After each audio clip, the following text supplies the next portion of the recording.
질문 8. 별거 후에 취득한 재산도 재산 분할 대상이 되나요? 별거 후에 취득한 재산은 재산 분할 대상이 되지 않습니다. 일반적으로 부부의 경제적 협력 관계는 별거로 인해 종료되는 경우가 많기 때문입니다. 물론 별거 이후에도 서로 경제적인 협력이 있었다고 볼 수 있으면 분할 대상이 될 수 있기 때문에 정확한 것은 변호사와의 상담을 통해 진단을 받아보시는 것이 좋습니다. 질문 9. 배우자의 동의 없이 별거를 시작해도 괜찮을까요? 이혼을 고려하고 있더라도 별거를 시작할 때는 가능한 한 배우자의 동의를 얻는 것이 바람직합니다. 법적으로 부부에게는 동거 의무가 있으므로 복단적으로 별거를 시작하면 동거 의무를 위반한 것으로 볼 수 있습니다. 또한 일방적으로 별거를 하여 혼인 관계를 파단시키면 재판상 이혼 사유 중 하나인 악의의 유기로 판단될 수 있으며 이 경우 유책 배우자로 취급됩니다. 유책 배우자는 이혼 청구를 하더라도 인정되기 어렵고 상대방으로부터 위자료를 청구받을 위험도 있습니다.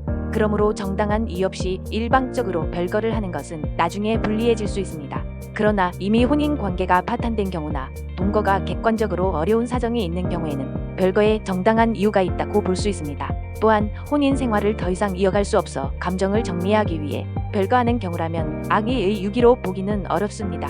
무턱대고 별거부터 시작하지 마시고 이혼을 고려할 정도의 상황에서 별거를 하시는 것이라면 꼭 변호사 상담을 먼저 받아보시기 바랍니다. 질문 10.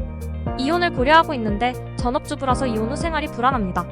이혼 후에 생활비를 상대방으로부터 지급받을 수 있나요? 먼저 이혼 후의 생활비를 지불하라고 상대방에게 요구할 수 있는 권리는 없습니다. 혼인 기간 중 필요한 생활비는 부부가 함께 부담하는 의무를 지니지만 이혼 후에는 당연히 그 의무가 없어집니다. 외국의 경우에는 이혼 후에도 이혼 전과 동일한 생활 수준을 상대방이 누릴 수 있도록 해줘야 하는 법도 있습니다만 우리나라는 그렇지 않습니다. 다만 아직 이혼 전이고 별거 중이라면 또 수입이 없거나 소득을 올릴 처지가 못 되는 경우 부양료라고 하여 상대방에게 생활비를 청구를 할 수 있습니다. 특히 자녀의 양육비는 이혼 전이나 이혼 후에나 당연히 청구를 할 수 있습니다. 질문 11. 배우자와 별거 중입니다. 아이들은 저와 동거하고 있는데 배우자에게 자녀를 만나게 하고 싶지 않습니다. 어떻게 해야 하나요?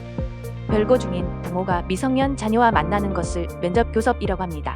면접교섭은 자녀의 건전한 성장에 매우 중요하므로 원칙적으로 거부할 수 없습니다. 법원의 판결은 보통 월 2회 이상의 면접교섭을 정하는 경우가 대부분입니다. 배우자에 대한 복잡한 감정이나 그동안에 힘들었던 점 때문에 자녀와 만나게 하고 싶지 않은 마음도 이해가 갑니다. 그렇지만 자녀에게는 아버지와 어머니 모두 소중한 존재이고 자녀에게도 양쪽 부모를 만날 권리가 있습니다.